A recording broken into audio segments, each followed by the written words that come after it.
मुनीब, आज बड़े अहम रिमार्क्स दिए गए जस्टिस आमिर फारूक की जानिब से। उन्होंने कहा कि इल्ज़ाम लगा देना एक अलग बात है और इल्ज़ाम साबित करना एक अलग मामला है। बादियों नज़र में नैब मरीम नवाज और कैप्टन रिटायर्ड सफदर पर इल्ज़ामात साबित करने में नाकाम रहा है, नैब केस साबित करने में फेल रहा है और इसी बुनियाद पर यह फैसला आया है। क्या कहेंगे?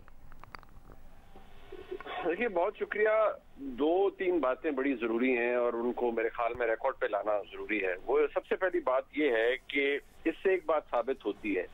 कि जब आप मुकदमों को मेरिट्स पर नहीं चलाते और उनके फैसले मैनेज करते हैं, यानी ट्रायल कोर्ट के बेसिस के ऊपर और ट्रायल कोर्ट की स्टेज के ऊपर, तो फिर ऐसे ही नताइज सामने आते हैं। अब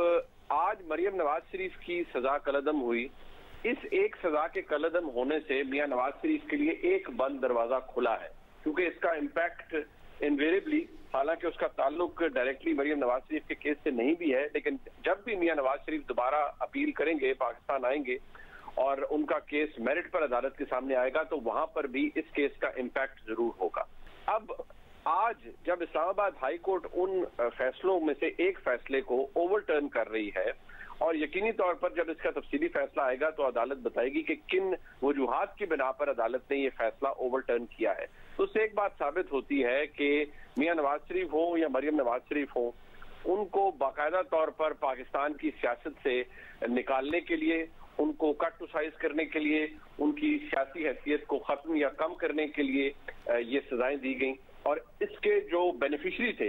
वो वही थे जो उनके बाद हुकूमत में आए, यानी जनाब इमरान खान। और इमरान खान साहब की फेवर के लिए, उनको सियासत में लाने के लिए पाकिस्तान की तारीख में एक और बहुत ही भोंडा और बदसूरत चैप्टर खोला गया, जिसमें रियासती इदारों को ना सिर्फ इस्तेमाल किया गया बल्कि ना सिर्फ इस्तेमाल हुए, बल्कि अब तो हम ये कह सकते हैं कि शायद उसका एविडेंस भी मौजूद है और वो समझ आ रहा है सबको कि किस तरह से क्या हुआ। अब यहाँ पर अगर मेरिट की बात की जाए तो मेरिट बड़ा क्लियर है कि नैब ने कुछ साबित करना था ट्रायल कोर्ट की बेसिस के ऊपर, ट्रायल कोर्ट के स्टेज के ऊपर तो बहुत सी चीजों को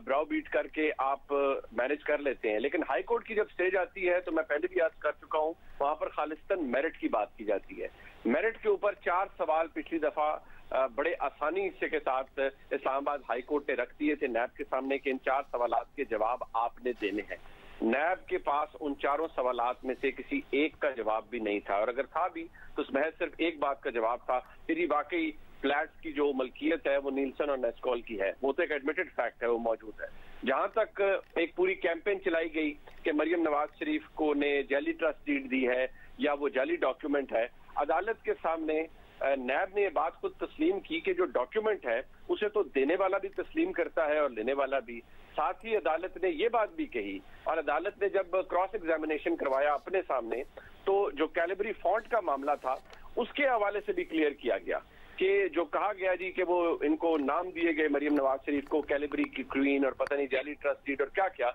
वहां पर भी क्रॉस एग्जामिनेशन में साबित हुआ कि जो कैलिबरी फॉन्ट था जब ये ट्रस्ट डीड बनाई गई तो वो डाउनलोडेबल था, वो डाउनलोड हो सकता था, हेंस उसका इस्तेमाल उस ट्रस्ट डीड के अंदर हुआ। लिहाजा वो मामला भी यहाँ पर क्लियर हो जाता है। अब अदालत का फैसला आएगा, रीजनिंग सामने आएगी, तो नैब के लिए ना सिर्फ सुबकी होगी बल्कि उन लोगों के लिए सोचने का मकाम है जिन्होंने नैब के इदारे को, जिसके बारे में सुप्रीम कोर्ट कह चुका है कि वो अब सियासी इंजीनियरिंग के लिए इस्तेमाल होता है, जिसके लिए इस्लामाबाद हाई कोर्ट कह चुका है कि वो सियासी इंजीनियरिंग के लिए इस्तेमाल होता है, उस इदारे की वर्किंग और उसकी क्रेडिबिलिटी के ऊपर बहुत संगीन सवालात पाकिस्तान की आज की तारीख में एक दफा फिर खड़े हो गए हैं। यहाँ पर नैब ये साबित नहीं कर पाया। अदालत ने पिछली दफा एक बड़ी आम सी मिसाल दी कि आप कह रहे हैं कि जी मुआवनत की गई, आप कत्ल को तो साबित नहीं कर पाए, लेकिन आप कह रहे हैं मुआवनत जरूर हुई है। आप कहते हैं कत्ल की सजा छोड़ दें, कातिल को छोड़ दें, लेकिन मुआविन को आप पकड़ लें। लिहाजा